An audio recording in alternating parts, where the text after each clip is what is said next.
NK Telco Sports.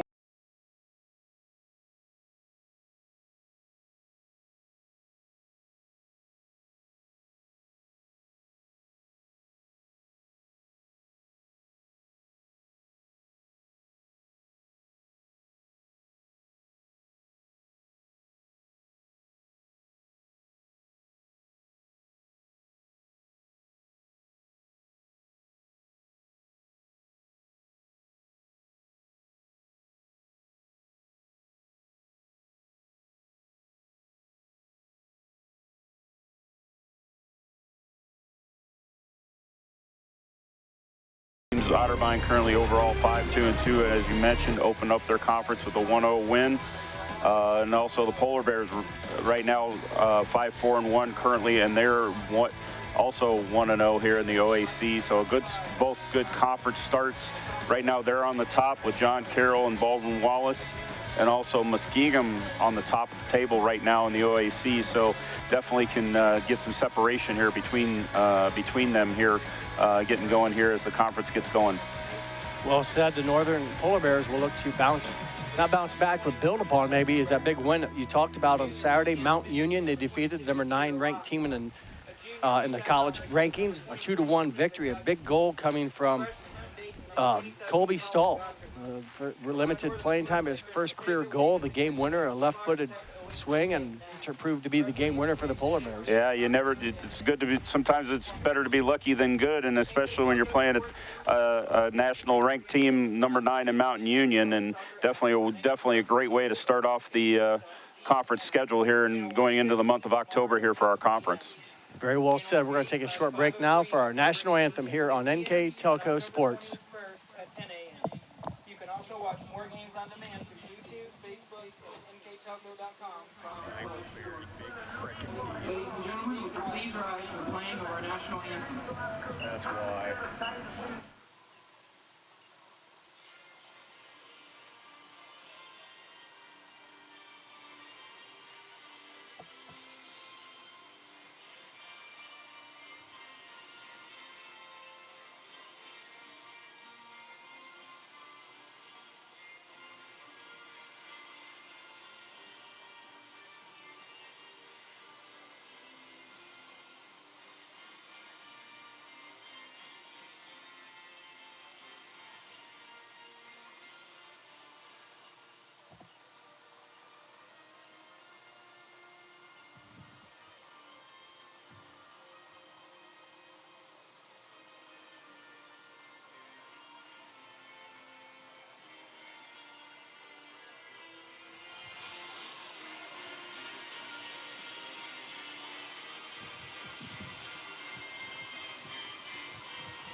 Welcome back here on NK Telco Sports, once again to Kirschner Stadium here on the campus of Ohio Northern University in Ada, Ohio. Before we have the opening kick here to start our match, let's go through our keys to the game tonight, brought to you by Keyhole Pizza. Yeah, for Coach Griffiths and Otterbein, it's sticking to the game plan, adjust to the ONU formation, which is a little bit different than what they're used to, and execute on their set pieces. And for ONU and Coach Matika, just to deal with Otterbein's formation, which is very, very midfield heavy, contain Will Isaac, currently the leading scorer and player of the week in the OAC for Otterbein, and defend against Otterbein's restarts. Well, thank you to Keyhole Pizza for our keys of the game as we are set here to get ready. And before we do that, let's go through our officials today, the men in purple tonight. Dan Sampson, Noah Matos, and James Cormerican. Michael? Yeah, Noah actually will be in in the middle, and Dan will be on the AR along with James. So yeah, they got him flipped there. So, but yeah, it's definitely Noah Matos in the middle. So and he'll travel up and down the field, and Dan and James will travel sidelines. You got it. Absolutely. They'll be offsides and touch. They will be our touch judges and offside, and also assist Mr. Matus and anything that he needs. So, yeah, Otterbein's formation, as ONU had talked about in the keys, very, very midfield heavy. 7 listed midfielders in their starting formation, pretty much only about looking like only 3 listed defenders in the back, but only 1 listed defender in their lineup, which is number 13, Mitchell Patterson. He's the only listed defender. Everybody else listed is a midfielder or forward, so it's going to be very interesting to see how ONU deals with that formation. We're underway here. As you mentioned, the Otterbein with the first possession. They are coached, as Michael mentioned before, in the keys of the game by Jason Griffiths in his 7th season at Otterbein. On the opposite him is Ohio Northern's head coach Chris Mateka in his 5th season as head coach. As again, we're just underway here, the first of 2 45-minute halves, and Otterbein with the first possession. There is a foul. And yep. Did have look like a handle there on Otterbein, so that will give the ball back to ONU on the restart and very quickly back into play. A lot of speed on the pitch tonight, as both these teams will be aggressive and try to build upon some big wins here recently for each school's program. Long way to go in this one, though, so you don't have any early breakdowns and find yourself trailing. But ball possession, and I think, Michael, just keeping your space on the field so you don't leave openings and opportunities for the enemy, in this case, to take advantage of it. Definitely a lot of room here, especially at ONU at Kersher. It's one of the bigger fields in the OAC. Turf should not be an issue. Otterbein plays their home games on their football stadium, so the surface should not be an issue. Speaking of surface, sorry that Coach Matos told me, or Mateka before the game told me, this field will get replaced, I think, after the season. Yes. A new surface. That's correct, because I believe it is due and get made, and I think they will add a couple of markings also for lacrosse, just using it more as a practice facility in the soccer off season, but a beautiful facility here for soccer here in Ada. Kersher Stadium is where we're at, and it opened in 2013. As we again here are watching men's OAC college soccer, both teams 1-0 in league play. Ohio Northern, a big win over Mount Union, number 9 ranked team last on October 30th. September 30th. Yeah, it was September. Just recently Yes. here, so over the weekend. Normally, the OAC pitches is usually you get a weekend contest and usually this midweek Wednesday contest. So usually 2 games a week here, probably for the rest of at least here for the rest of the month. Some action in front of the net, but Otterbein able to clear it, and Northern still maintains possession, but those are the types of opportunities, and any misplayed ball or deflection could have been a near score, but Otterbein did a nice job preventing that. Yeah, they're definitely very, like we said, a very different shape. 7 listed midfielders in their lineup, only looking like about 3 kind of playing in the back. So this is a very, very unique formation that you're going to see here from Otterbein. Like I said, only 1 listed defender in their lineup right now. Now, they may change that here as the shape goes on, but tells me there's going to be a lot of attacking coming from the Cardinals here tonight. Well, they've been doing it very well all year. The Cardinals, again, coming in with a 5-2-2 record overall, and they've been very good as well. They've won 3 in a row. Most recently over Capital 2-1. Before that, Denison 2-1, and also Hanover 2-1. So they like that score. A win's a win. It just happened to their past 3 have all been by the same 2-1 scores. So it shows that probably with sticking with playing with this formation, it may give up something, especially being kind of light on the defense. But if you get the offense to make up for it, all you got to do is have more goals than the other team. That's all you got to have. So they're willing to take that chance, figuring if you do happen to score against us, then we're going to get you back with their offense. Yeah. So that's definitely kind of what the formation is, at least from what I've been seeing here. I think they are basically going to say, hey, we may concede one here. This won't. It looks to me though like that's a 4. Yeah, they're kind of doing it more from a marking perspective here. They do have 4 in the back at the moment, but basically staying even with that line. But yeah, it is definitely when they started off, it was very, very heavy, heavy in the midfield. Absolutely. Gotcha. Well, we'll watch and learn, and as the ball goes out of bounds, it'll be a throw in for the Polar Bears. And Defending the nets for Otterbein tonight, Casey Thompson, a senior out of Grove City. He wears number 1 for Ohio Northern. Lucas Hickey out of Texas, Oak Ridge High School in Conroe, I hope I said that right, Conroe, Texas.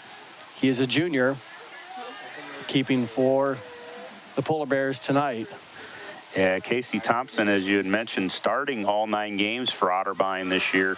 Currently has a 1.01 goals against average, 43 saves, and an 8.27 save percentage. So great numbers for him to start off here, and been basically carrying the load here for the Cardinals.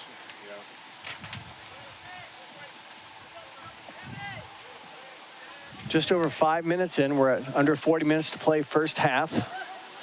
Hasn't been maybe a lot of any shots on goal to speak of for right now. I mentioned earlier Ohio Northern did have some action in front of the Otterbein net, but it was headed out, if you will, by the Cardinals. And since then, it's kind of been back and forth between the midfield stripe. Yeah, nothing's been really direct here. This is probably about as close as it's going to get right now. I believe it's on the far side, maybe number 5, Ryan Parker, trying to take advantage of. It'll be a first corner kick of the match. And then this is what both coaches talked about is set pieces. This will, corner kicks to count as set pieces. They're mostly, dealing with the free kicks, but definitely and very, very loaded here. Almost 5 ONU Polar Bears inside the 6 right now. Very, very heavy congestion there in the goal.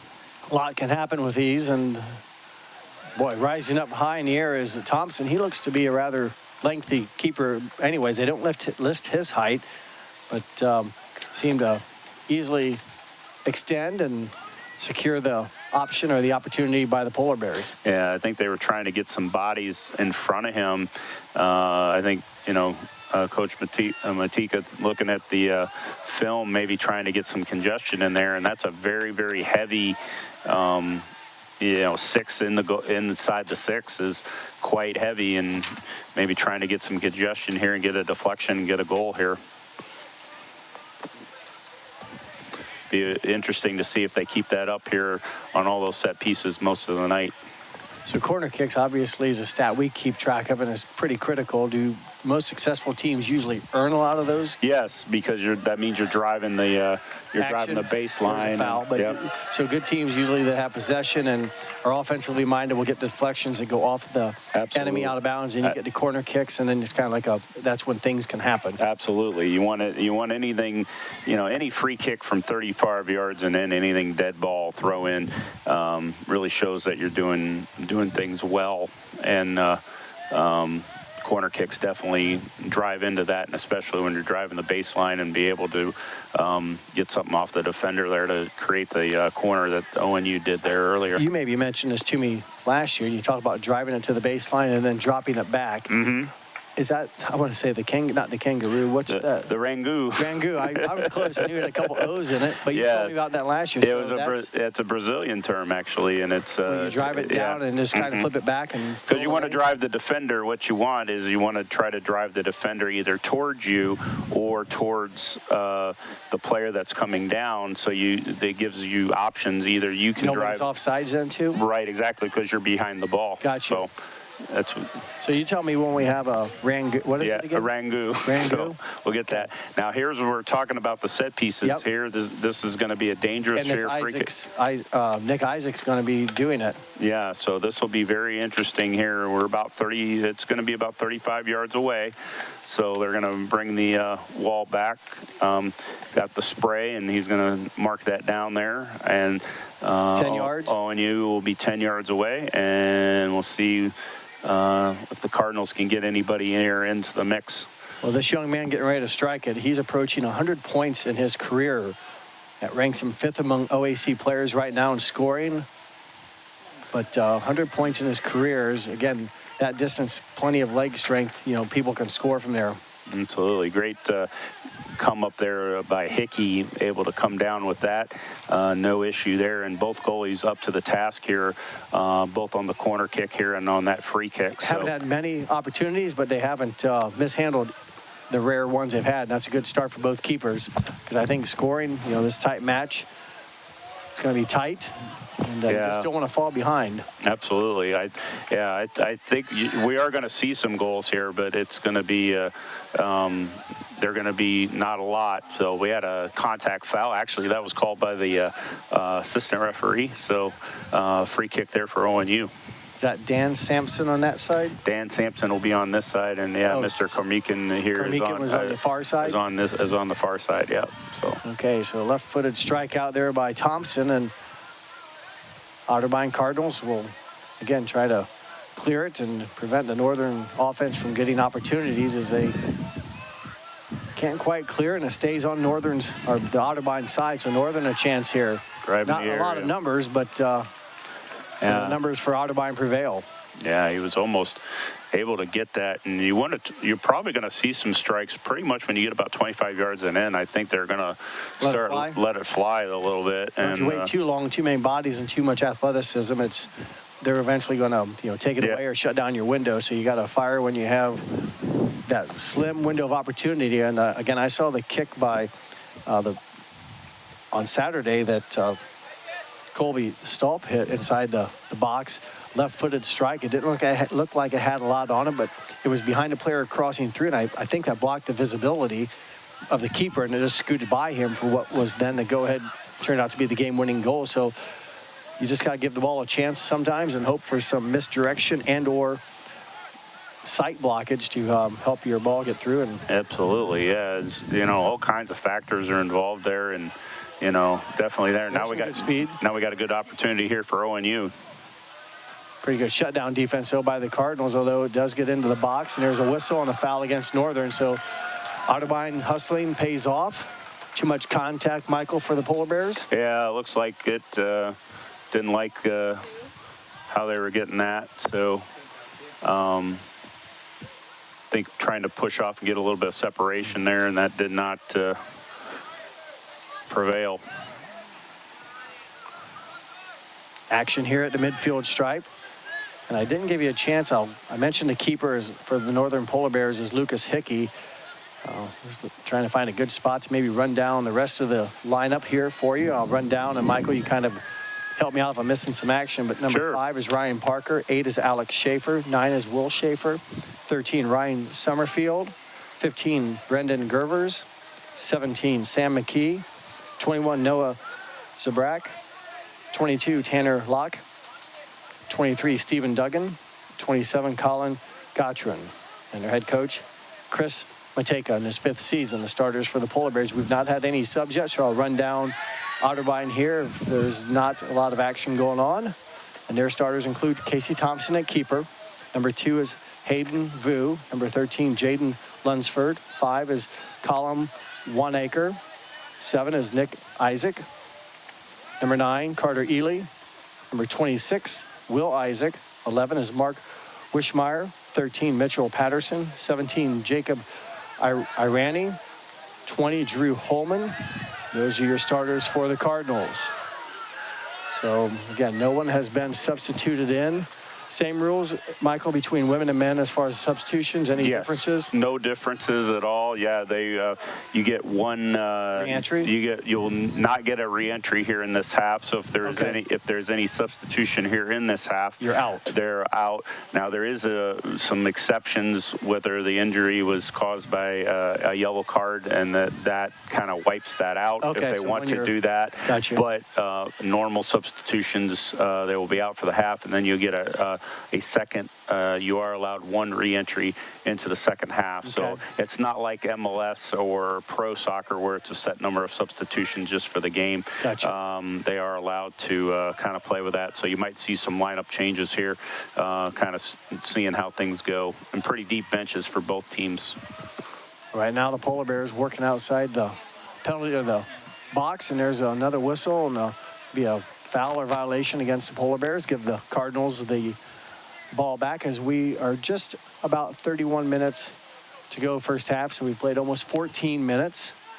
And to my unofficial scoring, no shots on goals and really no shots taken so far. Yeah, nothing really that's really threatened a goal at all. You know, if you want to count the corner, but that really True. wasn't a shot. But yeah, Penalty kick. You said both. Yeah. I mean, both the keepers came up and made the play that was necessary. right. The free kick and the Otterbein. Yeah, it wasn't a penalty kick. It was a free kick. No problem. Yeah, the Otterbein free kick was there. He got a good tackle there. Because he was making a play on the ball, that contact was ruled allowable. Yeah, absolutely. Because as long as you're playing in a safe manner and being able to play the ball, and I agree with the referee on that one, that was a good challenge for the ball. A lot of people don't want to think this, but soccer is a contact sport.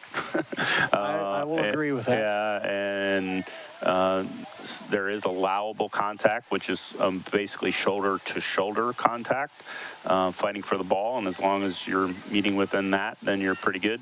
But we've had some contact here. We've had a couple of fouls in the middle with hands and such like that. And right now the referee's been on top of it. So been pretty fairly called here so far. Now we got a penetration and a shot, and just and Parker got it up there. Ryan Parker hit the through ball, and then it was Tanner Locke from Salem High School out of Michigan. His shot well off at the net, but well high and off the mark. Yeah, I think he was just off balance, and then when you swing up, that's kind of how that ball kind of gets off there. Didn't get a lot of didn't get really a good contact with that. You really want to get good lace contact on that and swinging down, and I think he was just kind of swinging away, and hence why the ball Ryan went off the frame. Summerfield had a nice passer right between the wickets of a Cardinal, but no one home for the Polar Bears to respond to it on the Summerfield push or roll through. But again, Cardinals with the goal or the punt out of the goal area, and it's headed back to midfield. And again, it's been more Ohio Northern, I think, with time of possession and ball control here, but not severely an advantage one way or the other. But I think Northern does have the time of possession. Yeah, if that means anything. Yeah, I'd agree with you there. ONU's had a little bit more threats on the goal. You know, it may not have been necessarily quality shots, but I definitely would feel, I'd feel very confident right now here in the first 15 minutes if you're an ONU fan, and also Coach Matika. I think relatively happy here as things are moving forward here. So right now, I'd definitely give the advantage to the Polar Bears. Right now, the Cardinals trying to switch that around. They've held some possession here. They crossed over into Northern territory. Long way to go, and a lot of white shirts defending on this half. The ball is taken away. Some of that friendly battle, Michael, there is some physicality, but Northern gets the ball and will work it across Otterbein now. Referee was right on top of it and had a really good view, and I think allowed that, and I think it was a good call. There's a through ball here. Yeah, just a little off balance there. Just could not quite get that left on it, but definitely more stuff inside the area here for ONU, and definitely a little bit more threats coming from the Polar Bears right now. Well, the orange and black, the white shirts, orange and black Polar Bears will keep possession here and try to, again, work and find a crease, an opportunity against the Cardinals in their red shirts, black shorts. That one, again, no one home, and it'll be secured by Casey Thompson. Again, Northern's coming off a Saturday 2-1 victory over a number 9 ranked Mount Union. Polar Bears got to 2 goals from Will Schaefer and Colby Stolf in the victory. And I mentioned Stolf, that's his first in his career. Schaefer leads the team so far this year and is tied for 8th in the OAC with 10 points this season. Yeah, those not familiar with the OAC, besides ONU and Otterbein, as we have foul and a contact there on ONU, and that'll be an Otterbein free kick. Besides Otterbein and ONU, you got John Carroll, Baldwin, Wallace, Muskegon, Mount Union, Capital, Heidelberg, Marietta, and Wilmington are the members of the OAC. So all members here in the state of Ohio. And all in action tonight. Yep, absolutely. Muskegon is at Marietta, and Wilmington's at Capital. Mount Union is at Baldwin Wallace, and Heidelberg is at John Carroll tonight here. So normally the way the schedule is usually a Wednesday, Saturday with these teams normally. So you normally during the conference, you're pretty much going to see 2 games a week. You're going to, and hence why they allow the multiple substitutions, due to body wear and tear and,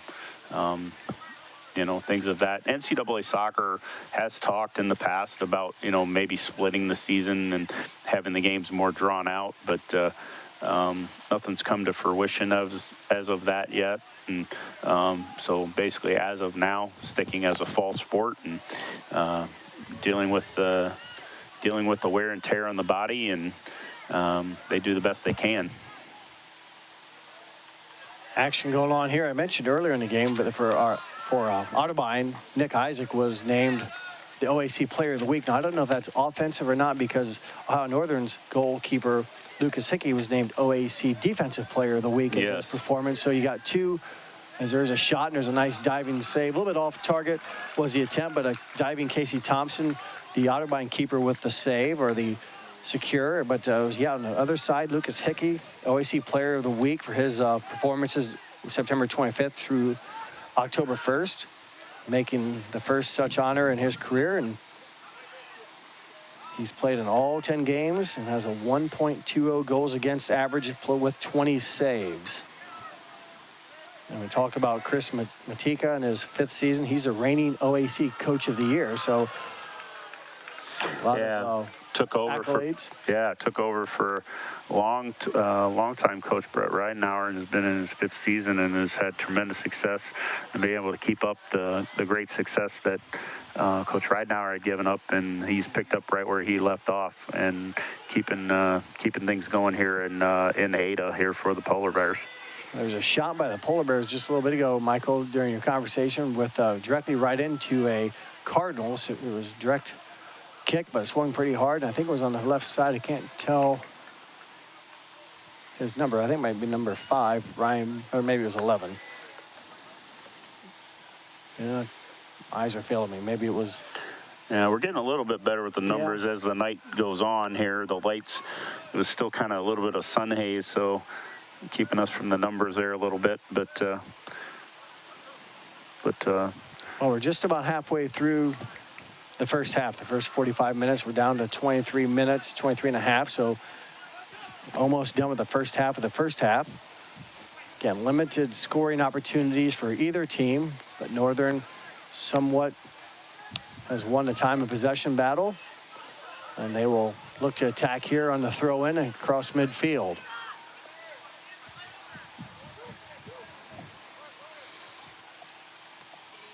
Nice attack. They bring that down. Couldn't quite get it on his foot there to get it down.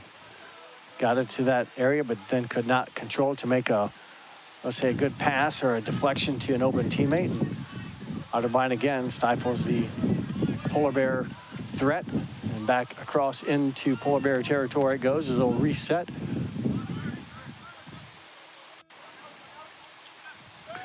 Yeah, it's usually ONU's usually really at the top of the table, and usually in past years it's pretty much a fight with them and John Carroll for the most part, top of the table for the most part. They've really been controlling the conference, so, and that'll be one that they'll be circling here in the not too distant future.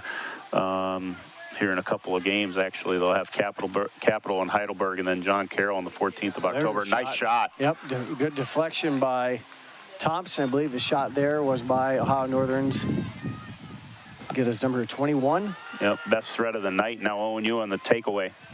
Noah Zabrak from Cleveland, St. Ignatius High School, with a strong effort, if you will, but a nice deflection by Thompson of Otterbein to deflect it away from the goal in their game's first substitution.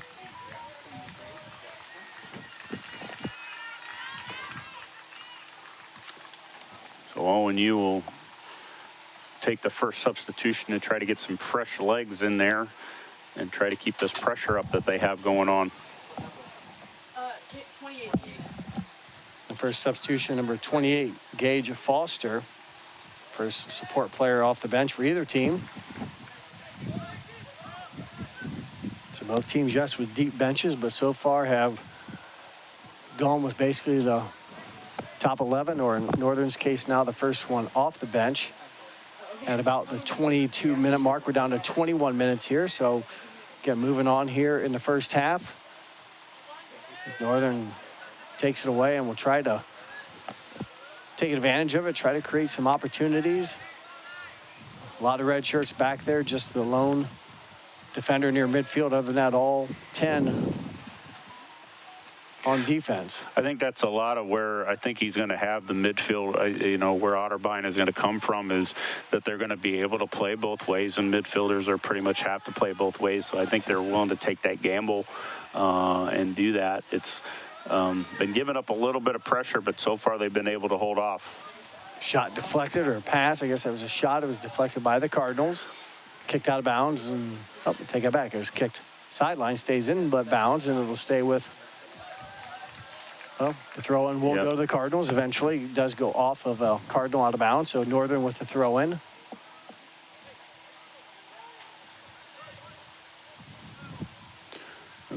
Trying to play it into the corner there to try to get the cross off. And that one off of Hot Northern, so it'll be a throw-in deep down in Otterbein territory. And so many times when I see these throw-ins, it's usually the enemy that comes up with the ball. I don't know why, but a lot of people, this case, how important it is, and that's why coaches talk about second balls. Opportunity here for the Polar Bears. Some action in front of the net. Somebody cleared it out, and thankfully for the Cardinals, they're able to withstand that potential threat that was hovering in front of their house. And for the time being, I've slowed down the Polar Bear action. We're under 20 minutes to play first half. Again, Northern now another opportunity inside the box. Whistle, Michael, what happened? Looks like the ball was over the end line. Okay, so goal kick? Yep, so that will bring up a goal kick. I believe the flag was up, so that will...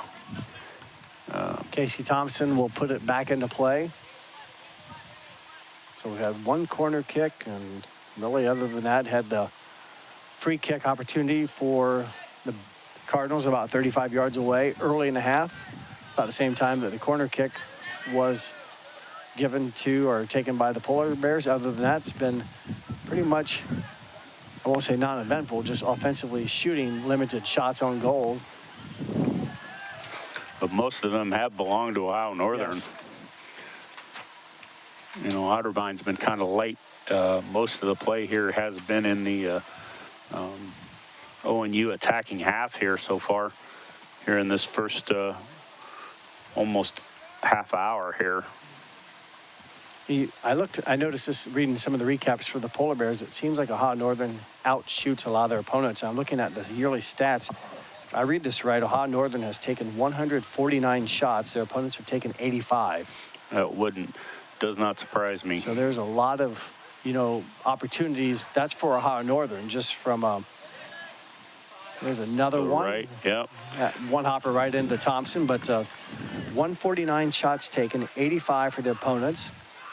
And shots on goal, of those 149, 60 on goal, and almost double up their opponents of 32. So Northern definitely has been the aggressor and more offensively minded, if you will, this season. And there's a shot just above the crossbar, which is, again, how tall is the crossbar? 8 feet? Yep. So that one sailed a little bit high, a strong kick, and fortunately for the Polar Bears, yep, too high. Yeah, I think that's where you're going to see, especially with these midfielders, you saw that Otterbein counterattack, which is midfielders moving, which is your more fit players usually are the ones that do most of the running, and we're able to create a tremendous opportunity. Unfortunately, couldn't get it on frame, but attacking that left side, catching ONU a little bit napping, be able to get a good decent opportunity there for Otterbein. There's a whistle, and it'll be a foul. Yep. I mentioned Ohio Northern, their shots taken 149 compared to 85. Otterbein is outshot, if that's the right word to use, 118 to 98. Not as much of a difference between Ohio Northern and their opponents, but still Otterbein, 118 shots, 98 compared for their opponents. And on goal, very similar though, 57 shots on goal for Otterbein and 54 for their opponents. So on goal, Otterbein and their opponents are about even, but overall, Otterbein, many more opportunities. There's Had to punch that out. Yeah, that was Thompson that went up and kind of fisted it out and gets a hand up from the Ohio Northern player, and everyone seems fine. But yeah, it looks like we had contact against either a defender or goalkeeper there, so I think they will bring it back. For like quarterbacks in the NFL, is that correct? Once they go. Oh, they pretty much they're your most vocal. They're usually the weirdest too. They're usually the ones that are kind of off kilter, but sometimes you have to be off kilter to play.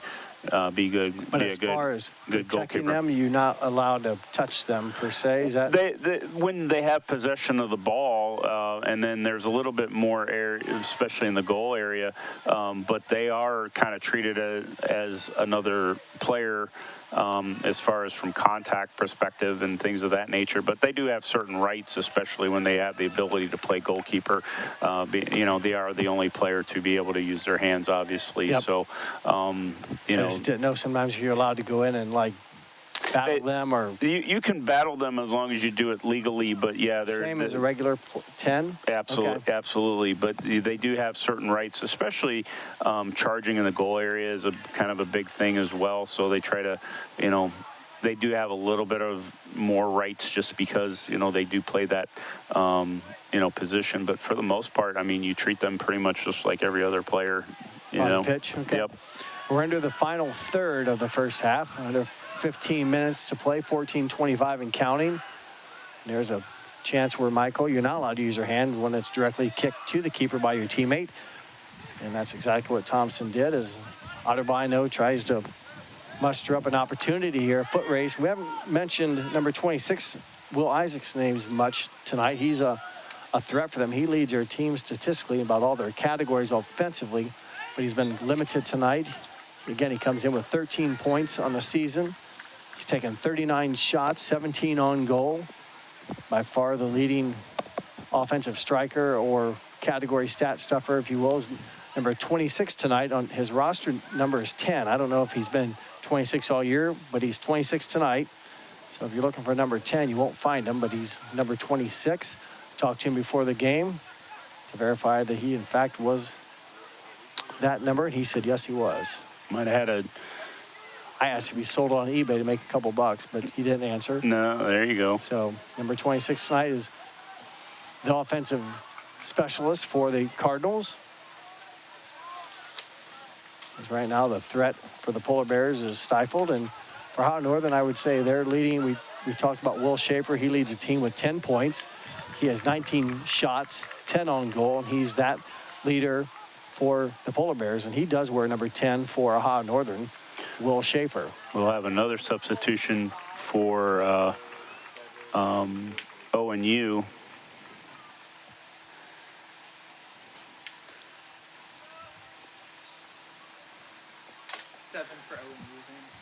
Number 7, 12 for Otterbein. Cade Winchester in for Ohio Northern, and number 12, Andrew Rudisil for Otterbein.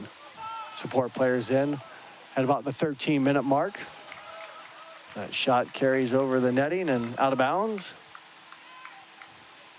Looks like they'll set up for another corner kick here for So ONU. I missed it. Must have been deflected then. Is that correct, Michael? That is correct. So, again, ONU will load the penalty area. Sorry. Yeah, ONU. Well, they don't have it loaded like they did the last time. Yeah, they're more at the 6-yard, and they're going to try to run in and see if they can create something. Nice job by the by the number 20, I think it was, for the Cardinals, Drew Holman, coming up, securing or deflecting it at least momentarily out of the goal box area. And Thompson steps up again, secures it with 2 hands. And he will roll it to his teammate, and they will again go back to work on offense after they prevent really Northern from any opportunity there on the corner kick. Another steal here by ONU playing in. Oh. Find it. Yeah, number 20 again, Drew Holman, making sure that Northern didn't get let's say, an advantage with that opportunity after they stole. I thought for maybe a second that it looked like Northern was going to have a one-on-one opportunity as we have subs again.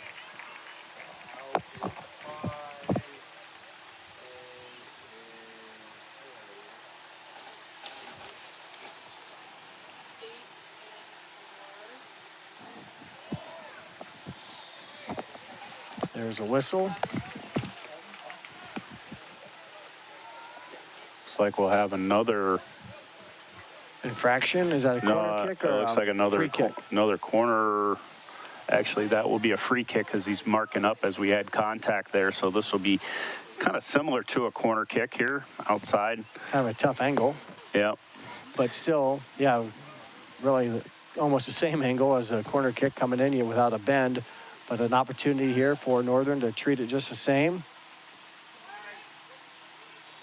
Header out. Got a contact. Can he get it down? Shot misses wide right by the Polar Bears.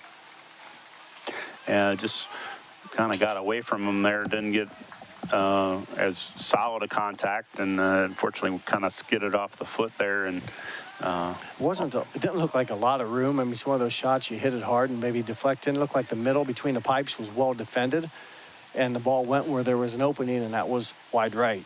yeah, you definitely, if you can do anything to at least get it on frame and then make the goalkeeper do something.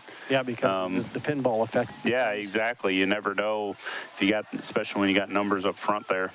Under 10 minutes to play, first half. A beautiful night for soccer here at Kershaw Stadium in Ohio Northern. One of the last warm nights we're going to have for a while, and glad we're here to take advantage of it. Who would have thunk 80 in October? Who would have thunk it? You know, you won't be thinking it tomorrow No, probably not. or the next days. We'll be in the high 50s, so opportunity, you take advantage of it. And then we're glad to be here. Hope you're enjoying this live stream here on NK Telco Sports.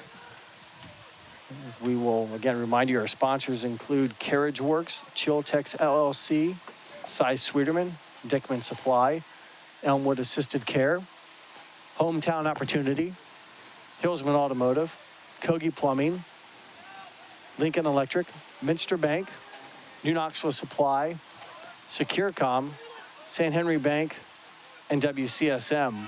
Additional sponsors allow us to bring you college soccer OAC style tonight, as the Otterbein Cardinals are traveled here to Ada to take on the Ohio Northern Polar Bears, and we are not at 0-0. I believe these teams tied last year. Overall, Otterbein leads the all-time series with Ohio Northern by a 24-17-3 margin, including a 10-10-1 mark here in Ada, but they are 0-4 at Kershaw Stadium. So Ohio Northern has had their number here as of lately in this stadium. 0-4 are the Cardinals when playing on this field. And more numbers here. The past 10 meetings, Ohio Northern is 5-3-2. So although the Polar Bears trail in the all-time series, in the last 10 meetings, they've won or come up with a better winning percentage, 5-3-2 against Otterbein. And the two teams did play to a 1-1 tie last year at Westerville in their meeting last season. Trying to create a contact, but they elected to keep possession. And I think Otterbein's missed that, so I think they're going to be content here, try to create something, as they really haven't had a handle on the ball here for a while. No, they have not. It's been limited touches. There's Will, number 26, Will Isaac. And I mentioned he's there. He's ahead of the Snake offensively. It's one of the keys of the game that Coach Matika talked about, is controlling 26, Will Isaac, and they've really limited his ability to be creative.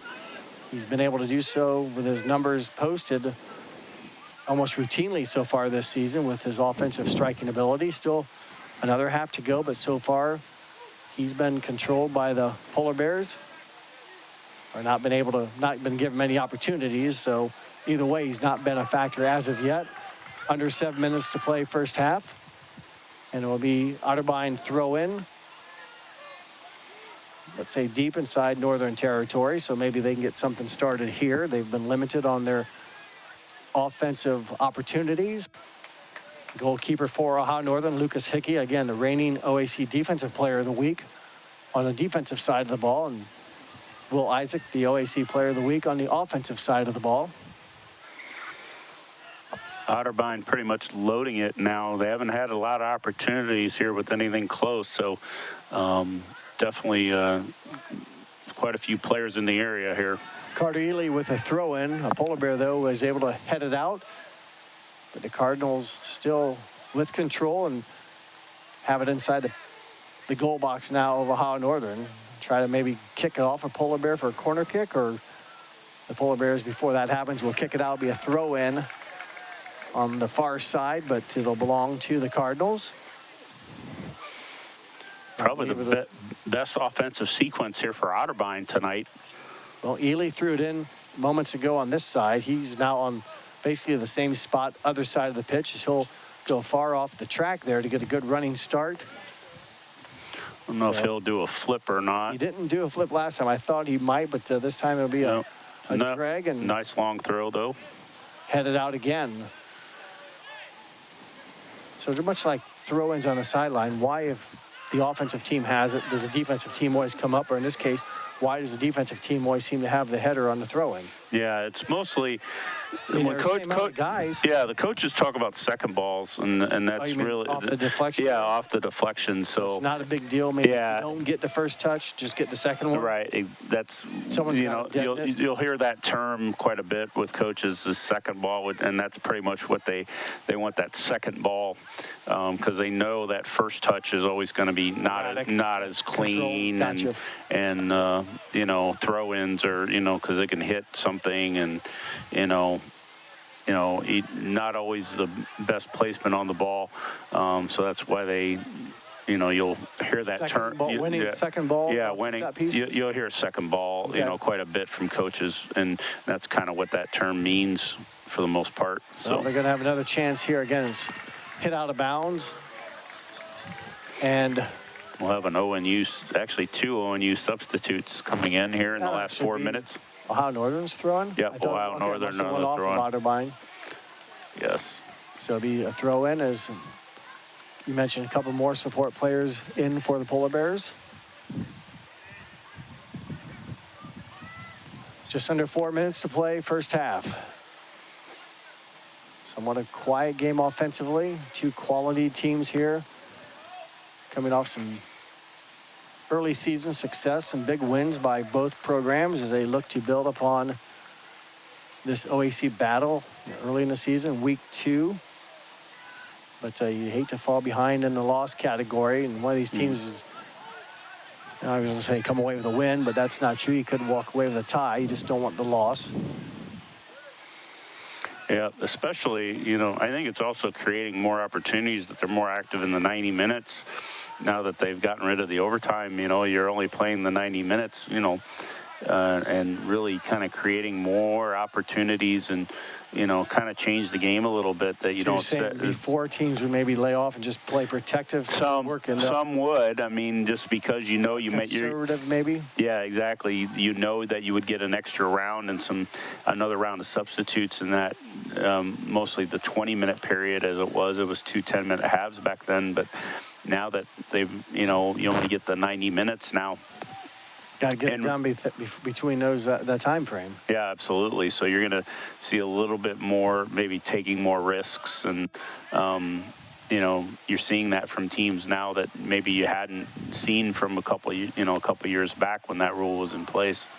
Well, 2.5 minutes to go in the first half, under 2.5. So we'll see if either team maybe gets a little bit more aggressive, as there's a player down as they collides and still down. Hopefully it's just he's able to walk it off, but you can see that so many times where legs collide. The little shin guards you wear may help a little bit, but still there's a lot of action going on your shins and your legs. Yeah, another contact. I think he was trying to get the ref's attention there to maybe think that there was more in it than it was. I think there was. If there would have been more into it, it would have just been a free kick from back there, correct? Well, it's still a free kick, but I think he was trying to kind of milk it for a card as well and say, hey, I really got killed here, man. So, I don't think there was much in it, and I think the referee was on top of it. Still, other than maybe a yellow card, a red card, it would have still been the same spot on the field. That is correct. That is correct. Yeah, okay. Foul will never change. The placement. It's wherever. The big thing that you always remember in soccer is you always have to restart the way that you ended. So, you could have a massive brawl after that, but that free kick's still going to be the same no matter what. Now, Northern here trying to make something happen. Is the only time that would change if the foul was inside the the 18-yard box. Yeah, and then that would be. Then it goes to the 6-yard line. Yes, that would be a. If anything within the penalty area that is under the direct free kick variety, which is the 10 free kick fouls that we have, then that would be a penalty kick. But that is the only difference. If you have an IFK, that will be an indirect free kick offense, and then that would be wherever that would take place and would not be a penalty. 30 seconds to play. So Northern steals it. Opportunity here as time is running down. Deflected off of Otterbein and stays with the Polar Bears. 20 seconds.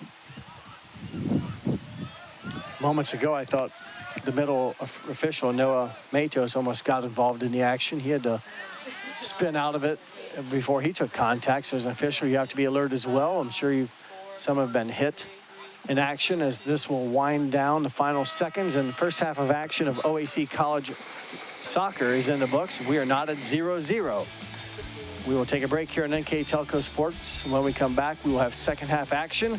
So stay tuned. You're watching OAC College Soccer on NK Telco Sports. At First National Bank, we are working hard to make your life a little easier. With products like Card Valet, an app allowing you to control your cards with real-time notifications, transaction restrictions, and spending limits. The ability to access your money through 55,000 all-point ATMs across the country, surcharge-free. Live customer support when you need it, and online and mobile banking, allowing you to gain access to your financial information wherever and whenever you like. First National Bank, making your life a little easier. Hi, I'm Mallory. My grandpa's been making the world's worst pizza for 30 years. That doesn't look like the world's worst pizza. Grandpa, I know why they call you Chunky Bob. It's because you use chunky ingredients on your pizza. Of course, it's not because I'm fat. Grandpa, this is the world's best pizza. Keyhole Pizza, come check Grandpa out. Dine in or carry out. Together, we are family, working safely for our loved ones. We are problem solvers who challenge the status quo and drive improvement.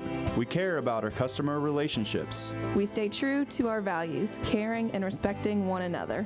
We embrace change as we journey through our career. We are Precision Strip, the world's leading processor of rolled steel and aluminum. Precision Strip, doing the exceptional.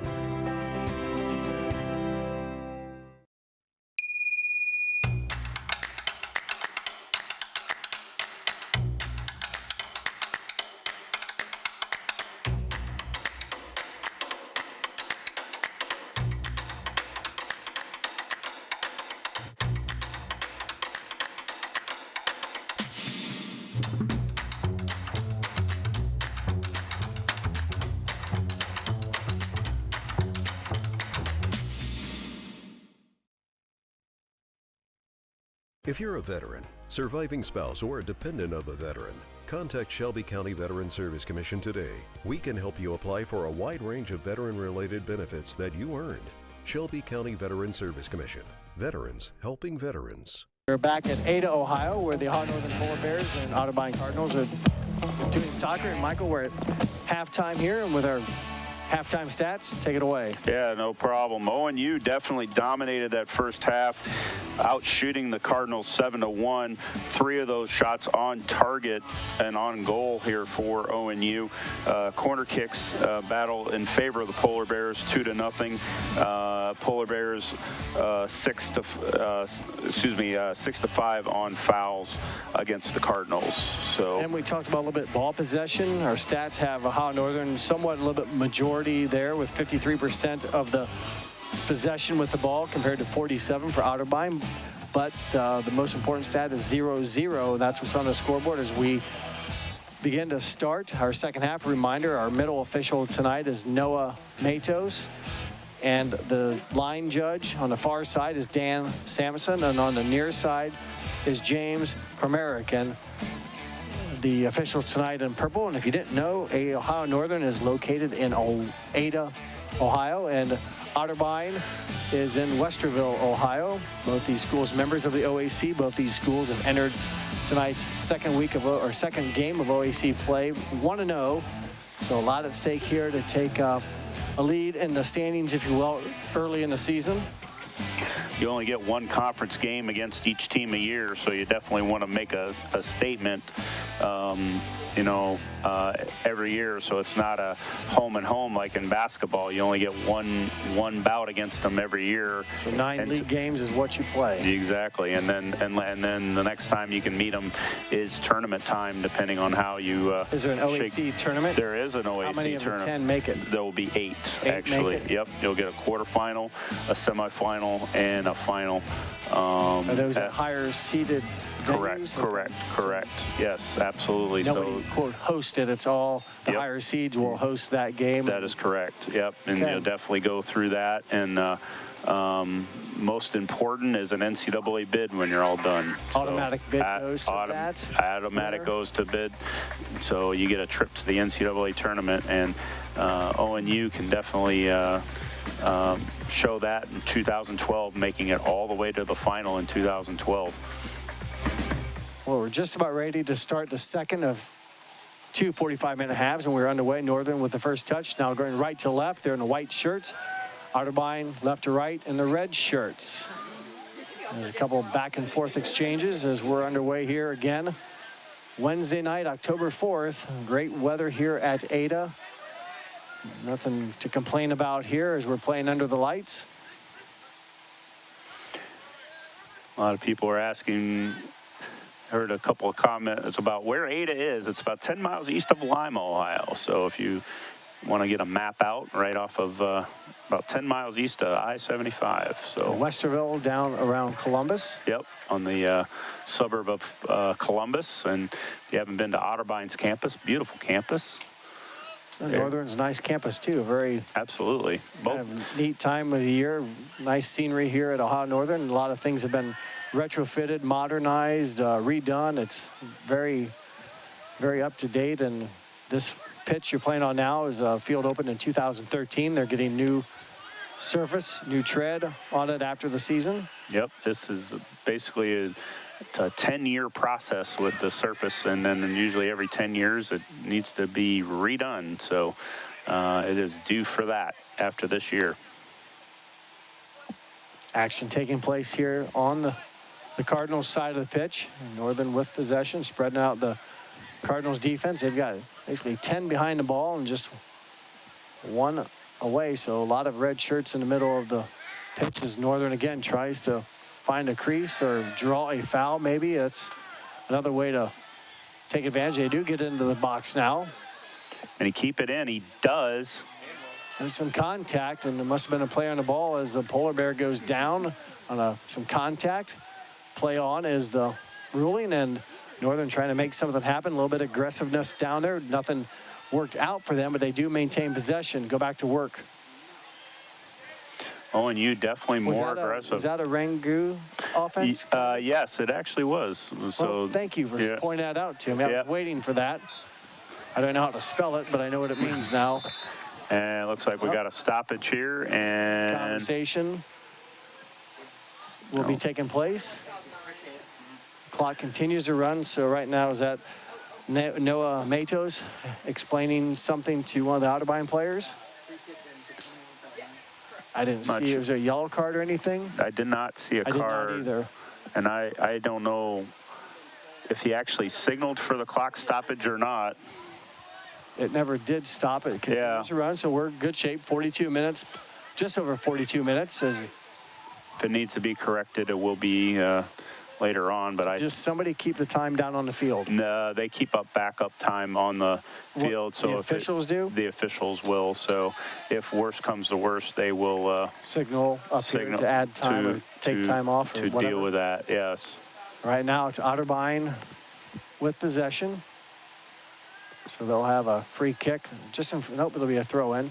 Nope, free kick just inside the touch line, right in front of their bench. Otterbein coached by Jason Griffiths in his 7th season. Ohio Northern coached by Chris Mateka in his 5th season. Or Mateka. Michael, you call it Mateka? I said Mateka. Mateka. I was corrected. I apologize. Right. So I was darn close, but Mateka. I did my homework before the match, so I know all these pronunciations. But still, it's a little wordy. It depends what side of the county sometimes you live in, too, on how certain names are pronounced. If I'm not mistaken, it's a family affair. I believe his wife is on staff here, too, as a trainer, I believe. So, well, I thought right now, Mr. Mateka is watching his Polar Bears try to defend a corner kick, and not kind of an awkward. They just tapped it in there instead of going, let's say, at the action. Maybe pull the Polar Bears out and get them away from the goal, but Northern did a nice job, and they will clear it out towards the midfield stripe. Otterbein still with possession. Whistle, and it'll be a foul on Ohio Northern, so Otterbein goes down, whistle is blown. Yeah, looks like we're going to have a... See some purple shirts running around, yellow card. Yep, so the clock will stop. It stops at 40-18. And who got the yellow card? The coach? Looks like a coach did. So again, no other than maybe a free kick opportunity. Maybe the next yellow card, he would then be ejected. Yes. So right now Yeah, right now he's riding on a card. So does he have to sit down? No, he'll just have to behave himself the rest of the game. So like timeout court or something. Yeah. So he was not. He was unhappy not happy about that. Yeah, so clock will restart on the play of the ball here. So clock does restart, 40-18 and counting. Otterbein, again, trying to ride a little bit of momentum here, get Ohio Northern frustrated possibly, but Northern temporarily had the possession, but it goes out of bounds, and now we'll go over to the, in this case, the orange and white trimmed in black jerseys for the Polar Bears. With a throw-in on the near sideline was Stephen Duggan. And there should be, play on the ball. So a good tackle or a good steal of the ball as Northern will, that'll be a corner kick. Oh, yeah, that was really off there, unfortunately. But unfortunately for them, not in the goal, so that was good. So, but you think he was trying just to clear it and go touch line, or just actually went off the end line then, so it's a corner kick? Yeah, I think he wanted to. I think he was trying to cross and try to go the opposite field is what he was trying to do, and I don't think he quite got his body around it. So corner kick for the Cardinals, and this will be their second one of the half, I believe. They had that one earlier just on the near corner. Now they go opposite side in the shadows of the corner, and right now about 4 or 5 Cardinals packed inside the box, these smaller boxes. It's headed by someone, and Northern will clear it momentarily. So Otterbein back to work offensively. Some contact, player goes down, no whistle, ball is still alive. Really wanted that penalty, and there's a swing and shot by number 7, Nick Isaac. Fielded cleanly by Lucas Hickey. ONU on the attack here. We played just over 6.5 minutes here in the second half, and it seems like the intensity, not that they weren't playing hard in the first half, just a little bit more, I won't say chippiness, but just a little bit more, I don't know what the right word is here. It just seems like there's been a lot more maybe action here. Maybe it's with the fouls and the whistles and the players going down, and a little bit more contact. A little bit anxious now. I think it's going to get a little contentious here. And Northern with the ball. Shot. And a goal! Number 13, Ryan Summerfield. Boy, a lot of traffic in there, and he smoked it well and hooked it in, and not much that keeper Casey Thompson could do. I mean, it was in somewhat the top right corner of the net, and struck very well, and I believe it was by number 13, Ryan Summerfield. At least for my I don't even believe he saw it. I don't think if Thompson. If it did, it was way past too late. He was way gone. Because he didn't even react to it. I think the defender, the defender doing his job was trying to, cut down the angle, but was able to get it on that right foot and very well strike on that far post there, and puts the Polar Bears up 1-0. And that again took place at the 37:51 mark. But struck pretty hard. Like you said, with that traffic, I don't know that Casey Thompson had much visibility, and when he did, it was too late. And I'm not so sure if you told him it was coming that he would have been able to maybe get a hand on it because it was kind of appeared to be high and away from him. So from where he was standing, it would have been a difficult task. So hit just right by Ryan Summerfield. But you've kind of mentioned earlier, it's been that 2-1 score that they've been kind of used to. So I have a feeling we're not done with scoring here. And Summerfield, that's his first goal of the season. Actually, his first shot, if I read these stats right. No, I take it back. His third goal of the season. Fourth goal. Get it right here eventually. Fourth goal. Bifocals are not cooperating. So his fourth goal of the season for Summerfield. He now has 10 points on the season. So he has helped the Polar Bears to a 1-0 lead here on his fourth goal of the season. And I'm trying to think who would have gotten the assist on that if there would have been one, or was it like a deflection? And I stand corrected, give the assist to Alex Schaefer, number 8. So for Schaefer, his second assist of the season. And the Polar Bears strike first here in this OAC battle of undefeated teams. It's early in league play. Both teams 1-0, but Polar Bears now lead 1-0. As the clock winding down near the 36-minute mark, so a lot of time for Otterbein. But now trail to the Cardinals 1-0. These teams tied last year 1-1 in Westerville. But it's High Northern that's been very good here as of late. They're 4-0 against the Cardinals here on Kersher Stadium turf, and look to make it 5-0 here, and Otterbein trying to get their first W on this field. So now Northern will still continue. I mentioned earlier the season stats. They have definitely outshot their opponents, so I don't look for them to go conservative right now. I still think they want to play with some energy.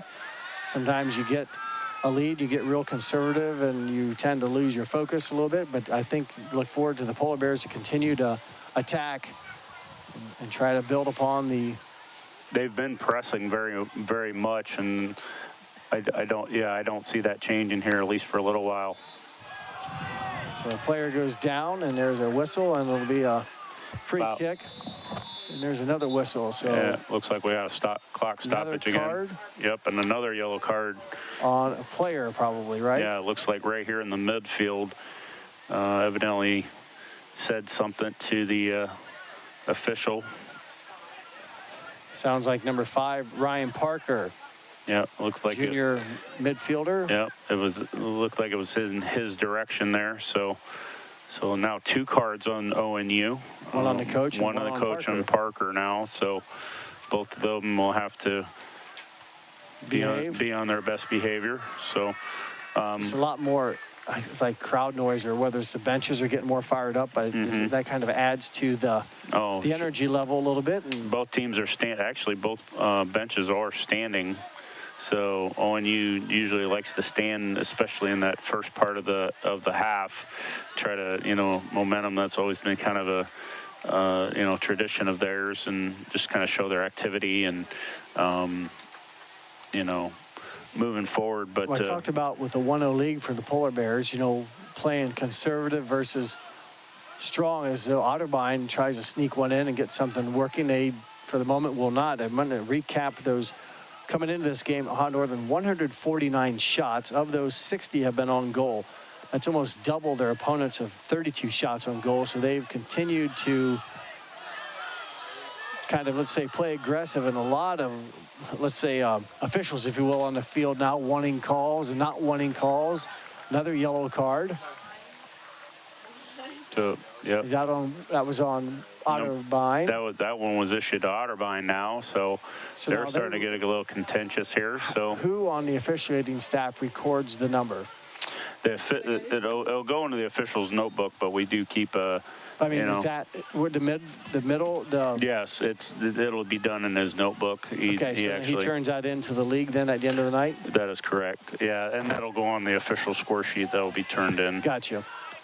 So he has it recorded. They don't necessarily tell us everything, but they have it down on the pitch on the little notebook, you call it, and those will then be sent on to the league for their proper calculations and documentation. Yes. Yeah, they in college there is yellow card accumulation, so you can only get so many yellow cards before you will actually you'll have to sit a game. Okay. So actually, it's usually it may have changed, but it's been pretty much the same system since I've been involved with the game, which is pretty much you get about 5 yellow cards, and then you'll have to sit a game, and that's pretty much similar to like the NBA with technical fouls. Very similar to like a technical foul accumulation and in things the of NBA. I think they have something like that. Yes. So yeah, and it's very similar to if you watch MLS, they have yellow card accumulation caution. They call them caution points, which is basically all the cards are weighted. So if you get to a point threshold that you have to. Might have another whistle here. It looks yep, like and we have it taunting. Yep, and it looks like we have another clock stoppage and another yellow card, and that one was for just not getting out of the way. Yeah, well, he did not respect the required distance of 10 yards. It was more like 2 feet. Yeah, I did not see Matos write anything down. He could have wrote it on the back of his card quickly. He may also have tasked that to one of the assistant referees as possible as well. So, so someone's recording it. Somebody is recording like it. I said, they don't turn and give numbers up here to the press box like they're reporting fouls in the basketball game. So it's somehow it's controlled as the Polar Bears I'm back on the attack and got some numbers. Got to stay on side, and they do. That's something as a striker you have to be aware of where the defenders are at, because you get going too fast. If they suddenly stop just to draw you offside, that's a tactic that you basically just ruin the offense for your team. So you want to be fast, but yet you want to be smart and know where the defense is. For those not familiar, the offside is you must be in front of the second to last defender, and the goalkeeper does count as a defender. At the time of the touch. At the time of the play of the ball, yep. It's not when the ball crosses you, but it's when it's last kicked. At that time, you got to be behind the second defender. That's correct. Okay, kind of wordy. It's easier if you see it. Yep. But some subs coming in and off, it's hard for us to see them. Unfortunately, I can't to get them all announced, but I don't know who they are. I got it mixed. I always kind of mixed it up because I officiate another sport as well, and hockey. I do hockey, and I always kind of associate it as a moving blue line, and it's not really the case there. Blue line's more direct, where the line moves with that second to last defender. Gotcha. But it has to be. It's once the ball is played. So once the ball is played, you can go anywhere you want as long as you're on side of that play of the ball. You're good. So shot there by Ohio Northern's Brendan Gervers was picked up cleanly by Thompson. As that was a direct shot on goal, but a clean roll, and boy, making a dive. There was Hickey. He maybe got a piece of it. Behind him was number 26. We haven't said Will Isaac's name much tonight. He's our leading offensive performer. He almost had a chance. And did you think Hickey got a piece of it? I believe he did. So, not enough. Luckily, Isaac was right there for an uncontested layup, if you will. Would have survived. Would have been a tremendous opportunity, and now you're definitely going to see, especially the attacking of what Otterbein, as I had mentioned, really kind of very top heavy in the midfield, trying to push the numbers forward. You're going to see a lot. I think you're going to see a lot of trying to go towards goal, especially now being down 1-0. A whole lot of action right there. I'm not for sure which. It was directed to the goal. I don't know if it was a Polar Bear that deflected it, but boy, had bodies flying left, right, and then there was a Cardinal in the area that was waiting for the, let's say, the rebound. It didn't quite get to him, so the Cardinals attack. Way I'm seeing this action, I will be surprised if we end 1-0. I will be very surprised, but I'll expect some bodies to go at it then, because it's going to be fast and aggressive then. Is it just the pace and let's say I won't say the chippiness, but yet maybe the attitude has changed a little bit. We're getting a lot more aggression now. Yeah, it was more contact, yellow cards. We were kind of filling each other out in the first half, and things are starting to pick up here. Business is about to pick up here in the last 30 minutes here. Well, we're at 28:53, clock moving. 1-0 is a score that came here in the second half at 37:51 mark by Ryan Summerfield. He's from Dublin, Ohio, Kaufman High School. And that goal for Summerfield, again, I believe was his 4th of the season. and gives him 10 points to tie Will Schaefer for the lead in points. And the assist was from Alex Schaefer, his second of the season, for his 4th point of the season. Again, now Otterbein with the ball and trying to, again, get creative and aggressive. Left-footed shot headed by a polar bear. Ball still loose. It's cleared out here to the near side. So Gavin Marshall, number 4, support player, into the ball game with it here on the left side. This is Marshall now with it as he's being attacked, and there's a whistle. And I thought he went down on his own. Yeah, referee didn't. Whoa. Now we got some contentiousness here, and now I'm a little. Yep. Yeah, there's gonna be some action. We've got some cards coming here. Cards out of the pocket, and the clock stops at 27:48. I missed the contact. It looked like with Marshall and an Otterbein player. I think it's all this. I didn't mean to get you away, but you did. Someone lay you down. Yep. So the card to number 2, and that was for the play after the foul was called on ONU. That was pretty much for the push down. I do see right now James Kamarican down here on the near side writing stuff down. So I think he's getting the penalty information, recording it, and got a little, like you said, it's just a little bit more chippiness here as contact is a little bit more aggressive, but I really felt the Otterbein player kind of went down on his own. Yep. But from the angle of the official, it maybe looked like contact, and maybe he thought he saw contact. So it's a lot of teams trying to take advantage and get an opportunity when they can. And they're but he called that, but the yellow card was for the contact afterwards, and that was definitely a good card and definitely could have been worse, but thought was dealt with very calmly there by the referee, and just will add to his end of the night reporting. Yeah, a little bit more. He's gonna have a long list. Yep. And we've had. He might get writer's cramp here when we're all done. I don't think they write anymore. I'm pretty sure they type things now, so it might be typer's cramp. Yeah, he could be getting typer's cramp when he has to fill out his report later. Something was written was back in the 80s, I think. But there's a foul. No yellow card on that one. Again, some contact as players inadvertently get in the way of each other. Yep. Now what? Now we got another one. It's just like people walking in path of each other and just kind of bumping each other a little bit. And that one was to number 4, maybe? No, I believe it was actually to an ONU player, I believe. Well, okay, so our ONU gets to keep possession? Yeah, because the play had already been stopped. So it doesn't matter. It doesn't let you lose possession. You just get a card and... Correct. Okay. Yep. So the foul was already called, so... Well, now Matos is writing something down as well, so I don't know who's keeping track of... Looks like, I believe the card was issued to number 6, Grant Israel, the 6'2", 175 sophomore midfielder from Canton, Michigan. Evidently, he was in the way of something or said something to the referee. So Will Schaefer put it into play. And the attack there will be wide right and out of bounds. Goal kick coming up for the Cardinals. Under 27 minutes to play in a very, again, entertaining battle here between these two 1-0 teams in OAC play. Ohio Northern 5-4-1 overall. I mentioned they got that huge win over number 9 Mount Union. That's not the first ranked team that they've played this year. Earlier in September, they beat the number 25 North Park out of Illinois 2-1. Before that, they lost to North Central out of Illinois 3-1. They were ranked 20th. And earlier in the season, Ohio Northern played on the 8th of September. Calvin out of Michigan lost 0-1. So they played a pretty aggressive, a pretty top-rated schedule, if you will.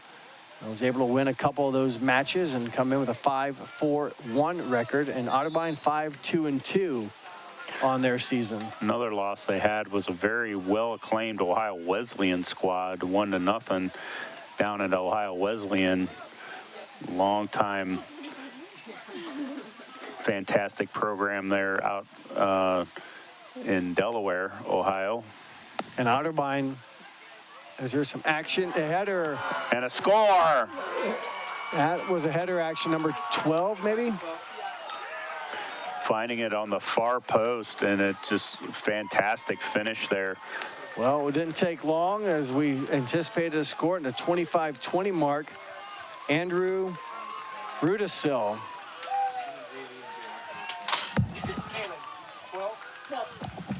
Rudisil is the recipient of the header into the right top of the corner. Again, not much the keeper could do in those type of plays, as it was headed, if you will, just out of the reach of Hickey. And Rudisil scores the tying goal here for Rudisil. Look at his numbers quickly. That is his first goal of the season. He's had 7 shots. 2 have been on goal, but that's his first goal of the season for Andrew Rudisil of the Otterbein Cardinals. And that ties it up here. Clock runs again, just over 25 minutes to play. And I'll get the assist here in a second. The assist went to number 25, Patrick Ahrens. See, there's a name that's orange in my neck of the woods. Absolutely. Ahrens. So Patrick Ahrens out of Cincinnati, Ohio, St. Xavier High School with the assist. Trying to beat him on the dribble there and went off an Otterbein defender and will create a corner kick here for the Polar Bears. So for Ahrens of Otterbein, his first assist of the season to go along with a goal. So he now has 3 points on the season. And Andrew Rudisil, his first goal, his first 2 points of the season for the Cardinals. Freshman out of Pataskala, Ohio, was Rudisil on the goal. Now in swinger here for ONU, header.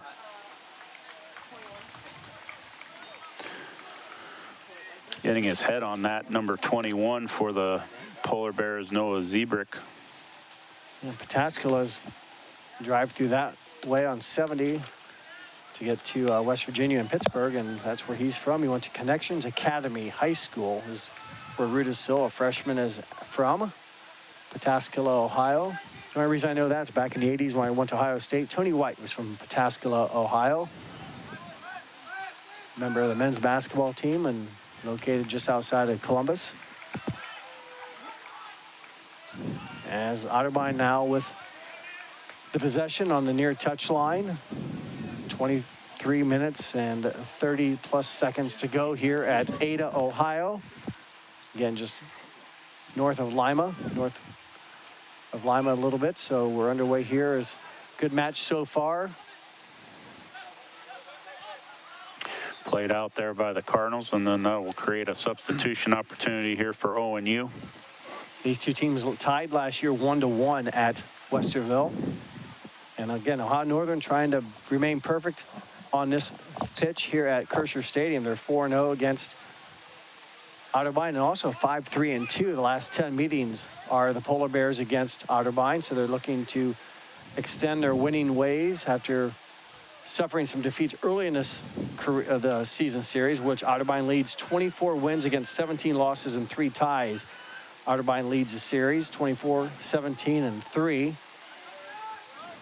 Left-footed strike.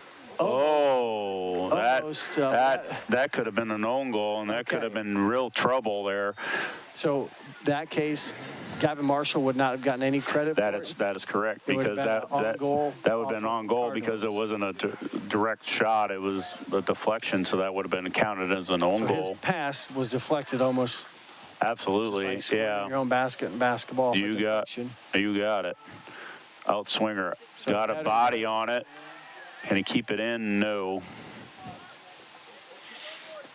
So Northern there, a couple opportunities that look like on a strong kick. And one thing is maybe a little bit different from the women's game we saw. The men's game, seems like a lot of players have strength to get it from the corner kick to above and past the goal box. So everything is I'm just saying, an overall strength factor. Everything is a reachable goal shot. For I'm sure. not saying that they can't in the women's league, but I'm just saying it seems like every player here can, even a 35-yard penalty or the free kicks are scoreable with the leg strength. And it's maybe the only difference I've noticed in the 2 games you and I have done between women's and men. Otherwise, there's nothing different, you said. So between women and men's, there's a lot of bodies going down, as that was not a play on the ball. There's a lot of finger pointing, and He's calling a foul back. Referee will bring it back. He had contact on an earlier foul. Did not see the continuation. I think there was a lot of confusion because there was contact there, and ONU thought it was on that contact, and he was going back to the original play here. So he brought it back, not feeling that the advantage had materialized. There's a kick down inside the box. Otterbein trying to take advantage of it. It's a lot of white shirts in the box. And for the moment, it'll be a touch in on the far side in favor of the Cardinals. Yeah, the Cardinals will be throwing, with their, very midfield heavy lineup, I think, definitely trying to throw numbers forward. Right now, getting outshot 12-3 overall right now. And overall, but the one shot didn't go in. Not getting a lot of shots, but are going to try to create whatever they can here. Boy, every time there's a play, there's like 22 officials on the field, all screaming, pointing what they think the call should be. And in the case of what we're watching here, there's only one guy that has that official call, basically, and that's the guys in purple. Yeah, it takes a lot, especially, I don't think they realize, how much work goes into, especially at the college level. I mean, there's a lot involved in that. There's a lot of training. There's a lot of fitness. And you had mentioned that earlier. It's not like just walking into the dime and buying a fishing license. You have to actually there's a lot of training and, application process and, training and stuff like that. And the officiating crew we've got tonight's got some does some professional soccer. So not too worried about what we got going on here tonight. Well, the strike there was taken by Ryan Parker. It was a nice strike. Yeah, another one. I think it was by number 15, Brendan Gervers. It was Otterbein in the way, if you will, of both of those shots. Maybe it wasn't Gervers. It was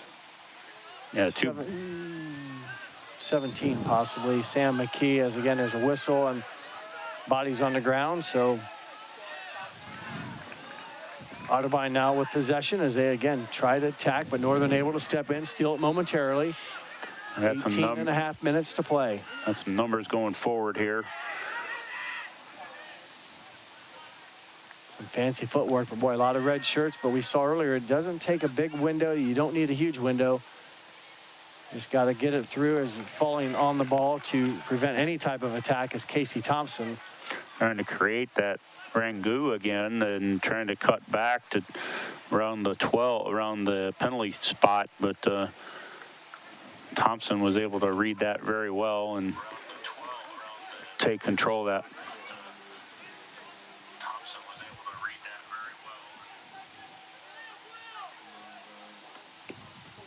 So kick there by Thompson, right into the possession, if you will, of a Polar Bear, but a header is kicked back, and again, free ball, if you will, was run down by the Polar Bears, and keep away now as Cardinals are aggressive, come in, strike it or take it away, but again, Northern not able to clear, and here's a chance for Lunsford.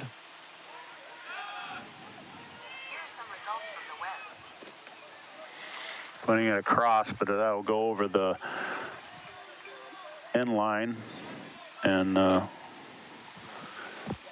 get a goal kick in here. Coming up, the substitutions for the Polar Bears. Clock running, 17 minutes and 10 seconds. As we want to remind you again, tonight's broadcast is brought to you by First National Bank, Keyhole Pizza, Precision Strip, Winners Meats, Grand Lake Health Systems, and NK Telco Sports. I want to thank these fine sponsors allowing us to do this. And tonight it's college soccer.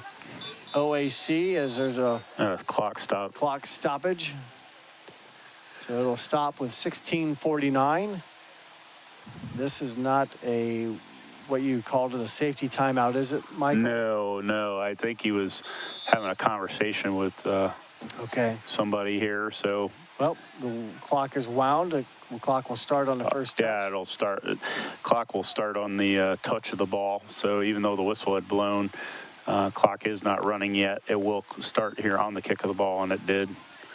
So that is one thing a lot of little different than regular American football is you'll see the clock start on a whistle sometimes, depending on the situation. But in this particular case here in soccer, it's when the ball is moving. So he may have blown the whistle to restart play, but the clock. It just meant everyone were back ready. So as soon as it's touched, we're back to live action. Absolutely. Yeah, it's a little different here in college soccer. You know, that's not the add-on time like you see in the pros. You know, it's kept on the clock, you know, and managed, and it's managed a certain way, and the situations that manage it, and you know, what situation dictates when, you know, the clock is stopped, and such goals and cards and such like that. And then basically when the clock hits 0, everybody knows that the half will end or game will end. 1-1 the score here. Both goals scored in the second half, and we're getting down to crunch time again. There is no overtime, so at the end of the next 15 minutes or so, it'll be the final. So right now both teams have come up with some opportunities here in the second half. We've seen a lot more yellow cards issued here. And there's a cross ball that will be one-handed save. Nice leap and grab by Casey Thompson. Didn't see any other white shirts around, but he fielded it clean to make sure no carom or rebound gave the Polar Bears a chance. Nice overlapping run to try to create that. Now Otterbein with the back in control.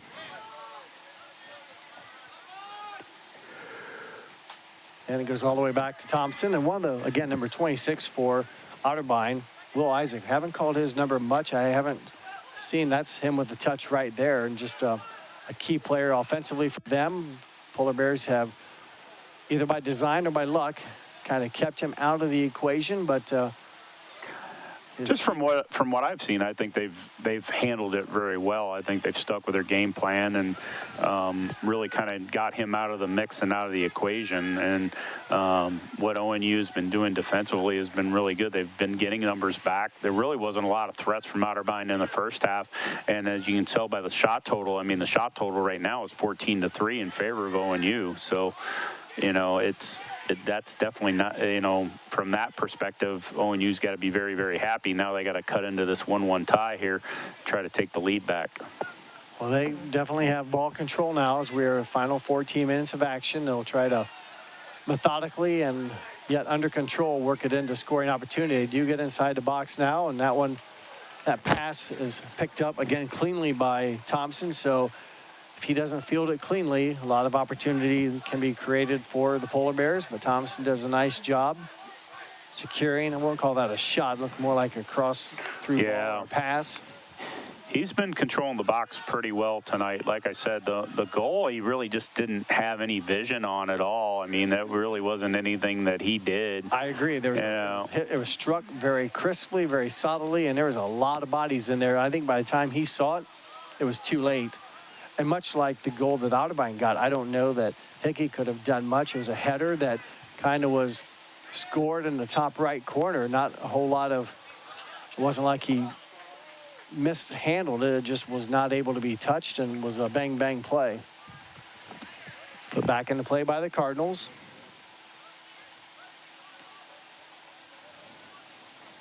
On the far side there, head coach for the Cardinals, Jason Griffiths in his 7th season. Next to him on the Ohio Northern side, Chris Mateka in his 5th season as Ohio Northern head coach. And getting still a little contentious here. There for a while, it felt like really chippy, like you could almost see something almost like break out into more than what you wanted to. But now it's kind of, I think, slowed down a little bit as far as the body contact and the score has really done that. If one team had gotten a couple of goals up, I have a feeling this could have gone way, but I think, they see the opportunity to, one of them could win this game and try to keep their head here, and they want to try to keep 11 players on the field for their team. I think they're kind of settling in here and try to create something here, as ONU is trying to do right now. I believe that was number 10, Will Schaefer, with it. And again, he came in as Ohio Northern's leading scorer, and we haven't called his name a whole lot either tonight. Yeah, it's been a lot of role players here for both teams, actually. You know, it's like, seeing the scouting reports, and just like you said, it's been coming from those, second and third, wave of players there. Well, and it took last week when Colby Stolp hit the game winner against Mount Union. I mean, that was his first goal of his career, and that was a player, that you don't maybe on a scouting report know how much about, but he came up just inside the goal box with his left foot, hooked it around, again, a player that maybe the goalkeeper had his vision blocked and was able to score it in the left corner of the net for the game winner that turned out to be the game winner against Mount Union. So, you've got your leaders. There's a lot of people on the roster that can make plays when they've been given the opportunities. Yeah, definitely a lot of depth on both teams, especially mostly that second tier, at least with ONU's. A lot of them are, the more the underclassmen, a lot of very heavy on the junior and senior on the ONU side. And I think Otterbein playing with that, trying to get more of the, the senior, the group that's been here longer. And especially with everything you're playing through with the COVID year and whatnot.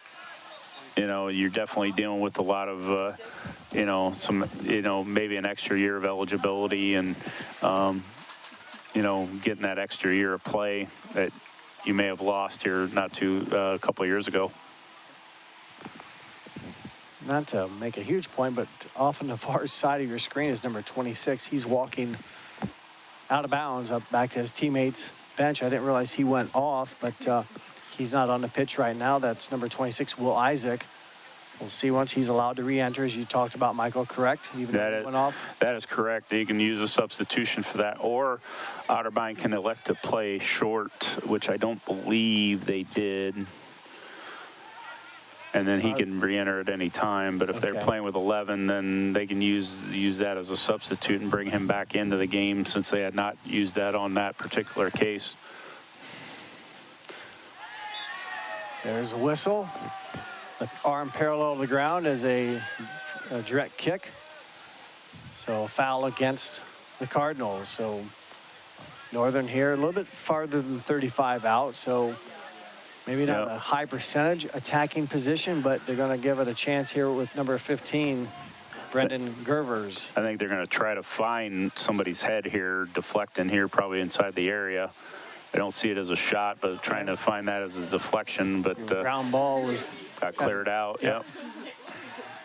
Well, the keeper way out of his house will hustle back as Northern regains possession, and the one hopper a little bit higher. You have to be careful as a keeper. You don't charge it too much.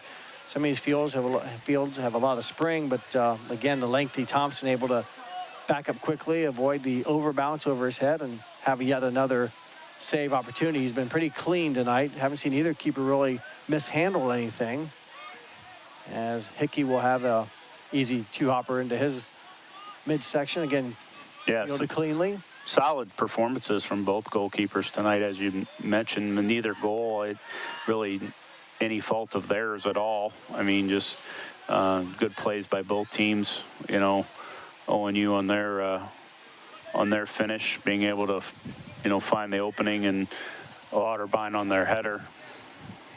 Under 8 minutes to play, as was a battle down near the end line. And that one will be... Looks like a throw. Touch line. That'll be a throw in, so be a deep throw in for ONU. And we got some substitutions here coming in for actually both teams. 2 substitutes for ONU and 1 for Otterbein. 2 for Otterbein. Actually, they did throw a second in there. I do apologize. A little dark. That red's a little dark here. It's hard to see that second player, but yes, you are correct.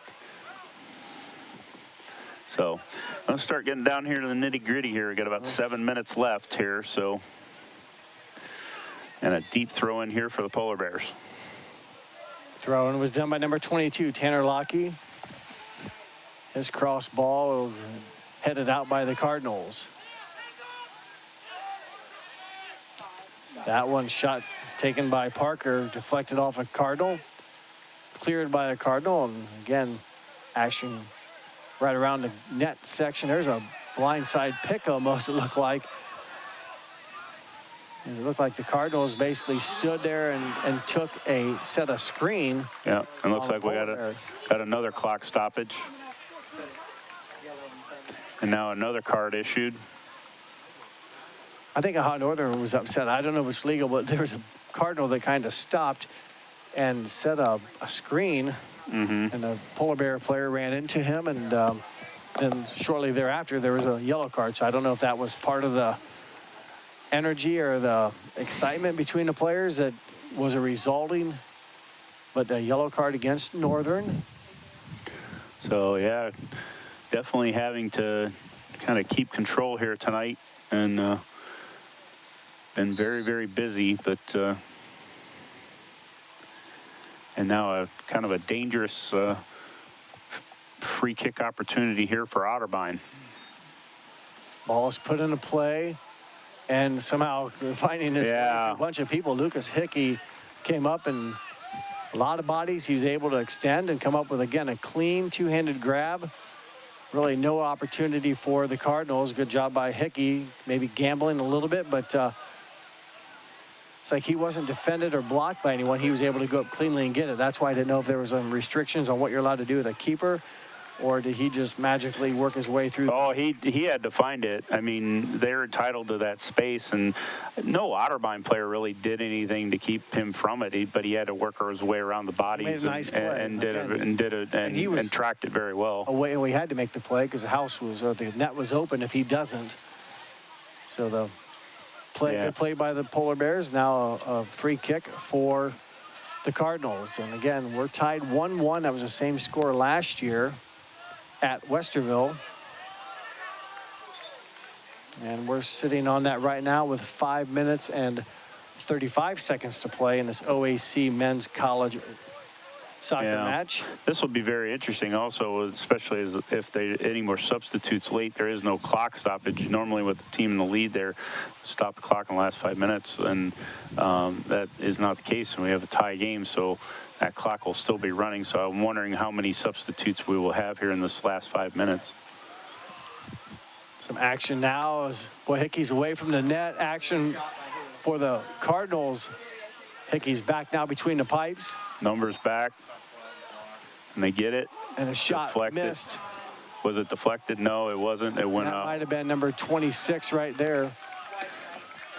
But yeah, that was just did not hit any ONU player at all and went wide right. I think the strike was by 26. If that is, that's Will Isaac. He's back on the. Then it is. So he's back on. He took the shot. One of the leading scorers. He probably doesn't miss many of them. But boy, some risky play there by the Polar Bears, as it looked like, as the keeper was out, and momentarily the Cardinals had an option or an opportunity, just maybe couldn't get good control on the ball, and ultimately the attack by Will Isaac off the mark. Felt very secure there. I think ONU had a lot of numbers back. I agree with that, but I still think when your keeper's away, not between the ball and the pipes, and all the action that may happen, you're relying on your defense to deflect it out. I agree, but I think, wow, it just seemed kind of pinball action. You just didn't know what to expect, and more times than not, probably nothing, but it just takes out once or twice that, the ball can go through as there's contact. And there's a collision. It looked like both players were going for the ball, and foul will be called against Ohio Northern. And Otterbein will get the free kick there. 3 minutes, 35, clock running. At what point do they, I guess, do you, with it tied, do you really change your pace of play? Or no, you're gonna let it hang out, especially when you're in your attacking half, especially. Just seems like the urgency, like the 2-minute offense. When does that start? Where you go fast and don't waste time getting the ball thrown in or put down to be put in play on a free kick. We'll see once here if I can pick that up. It just seems like we're at 3 minutes now. These teams have got to get moving quickly. As right now the ball goes off of Otterbein, so the Polar Bears will attack. Limited chances left for either team here as we're under 3 minutes to play. Tom Simmons, the athletic director, helping us with the ball right there. He's in the action.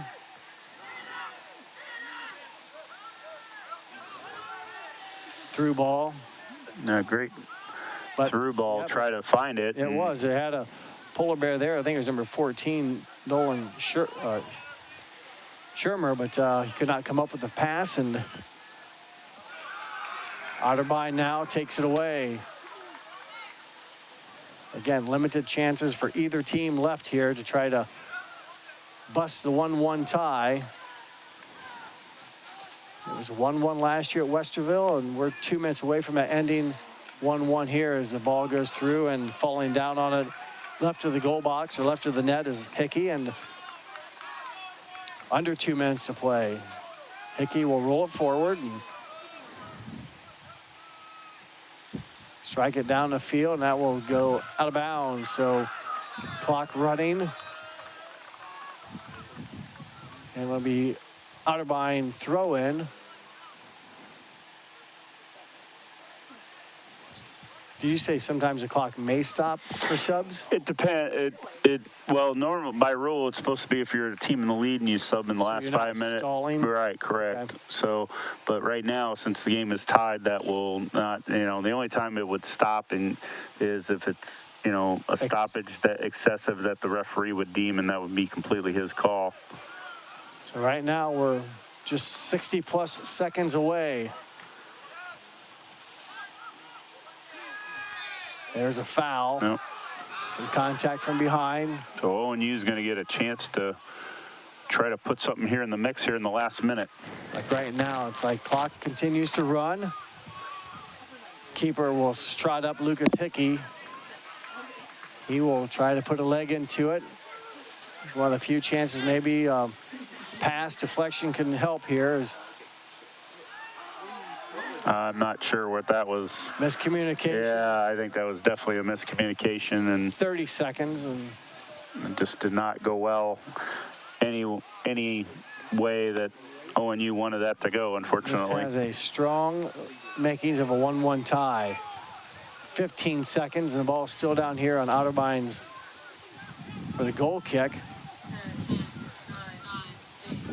The final seconds are counting down unless something can happen here in a few seconds. We're going to be knotted, and that's how we will end the final here at Tertiary Stadium in Ada, Ohio, on the campus of the Ohio Northern University Polar Bears. Is Otterbein 1, Ohio Northern 1. We'll take a quick break. When we come back, we'll recap this match and give you our final game stats here on NK Telco Sports. CarriageWorks has expanded and now can hold up to 25 cars in our service bay. CarriageWorks thrives on customer satisfaction. We accomplish that by providing top-of-the-line technology. CarriageWorks now uses a laser beam system to measure down to the millimeter of factory specs to better service you and get you back on the road. CarriageWorks has a brand new top-of-the-line paint booth that uses waterborne paint. There's no job too big or too small for CarriageWorks. We're certified collision specialists. Come in and see us today. The Hometown Opportunity Platform is exceptional. It is focused, laser focused on the careers in our 4-county region. 100% of the time we go to Hometown Opportunity. We've had great success from a handful of applications when we need them, as well as a recent one where we had 67 applicants. Honestly, it's a competitive advantage. The Hometown experience has been everything I could have dreamed of and more.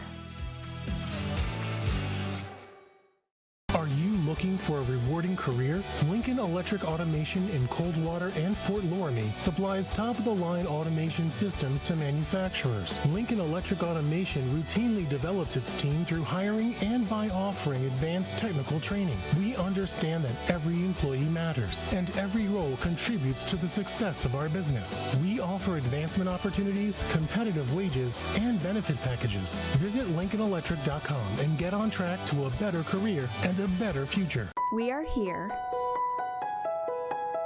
and here and here. Minster Bank is everywhere, providing every banking service that you need to keep your financial life in order. Whether you are on the go or stopping by one of our branches, Minster Bank is here for you. We proudly support the communities where you live. Minster Bank, helping people achieve financial success.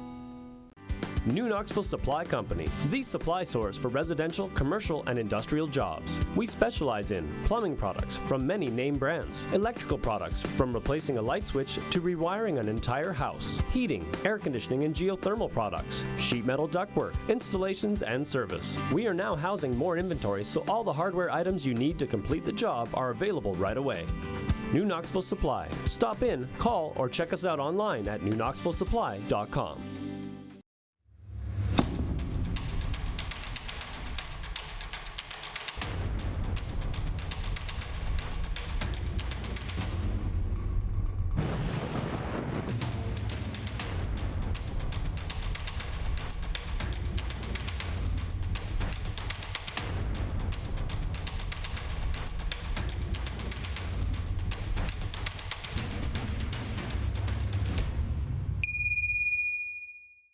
At First National Bank, we are working hard to make your life a little easier. With products like Card Valet, an app allowing you to control your cards with real-time notifications, transaction restrictions, and spending limits. The ability to access your money through 55,000 all-point ATMs across the country, surcharge-free. Live customer support when you need it, and online and mobile banking, allowing you to gain access to your financial information wherever and whenever you like. First National Bank, making your life a little easier.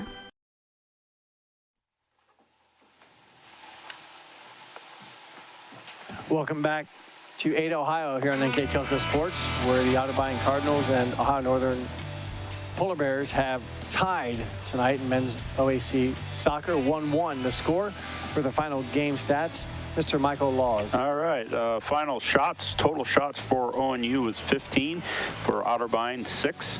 Shots on goal for ONU was 5 and 3 for Otterbein that were on goal. Corner kicks were 4 for ONU and 2 for Otterbein. Total fouls, ONU had 17, Otterbein had 11.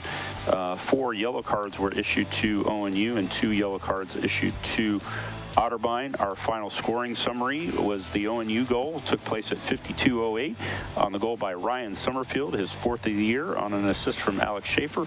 And the Otterbein goal was scored at 64:40 as Andrew Rudisil with his first goal of the year on an assist from Patrick Barnes. And that is how we end tonight.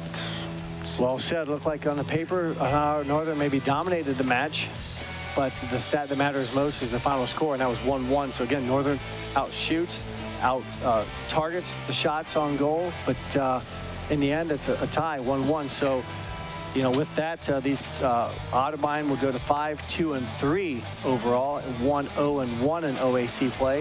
Ohio Northern's record will go to 5-4-2 and 1-0-1 in OAC play. So, long way to go, but competitive match. We figured it would be tight. We thought maybe a little bit more offense, and I thought like things were firing up in the second half. It just turned out to not materialize, but the effort was there throughout, and I think that's what happens when you get two good teams. It's just hard to score. Oh, yeah. ONU was, I think, definitely felt more confident. I think, if you're, really tracking the possession, definitely favored ONU, but, if they didn't go in and, you got to get them on target, and when you got two good goalkeepers here, definitely handled things well.